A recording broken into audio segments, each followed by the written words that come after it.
বুদ্ধিভক্ত সজ্জন, আপনারা যখন মন খারাপ থাকবে ভীষণ এবং মার কথা মনে পড়বে, তখন জুড়ে জুড়ে মা মা মা বলে ডাক দিবেন।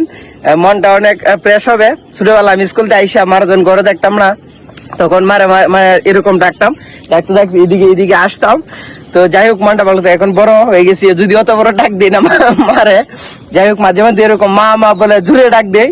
মনটা খুব ভালো লাগে, মার কথা আসলে ভীষণ মন পড়ে মার কাছ থেকে যখন দূরে থাকি। অ্যাকচুয়ালি মা একটা ইমোশনের জায়গা, সবারই মার কথা ভীষণ মনে পড়ে যারা দূরে থাকেন।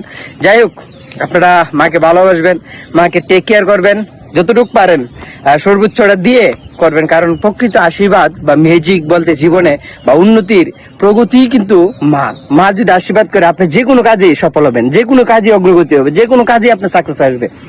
শুধুমাত্র মার আশীর্বাদ দরকার, একটাই জীবনের মূল মন্ত্র। আর জীবনের একটাই ম্যাজিক, সেটা হচ্ছে মার আশীর্বাদ, পিতা মাতার আশীর্বাদ। জুড়ে মা মা করে ও মা, ও মা এরকম ডাক দিবেন, হরে বল।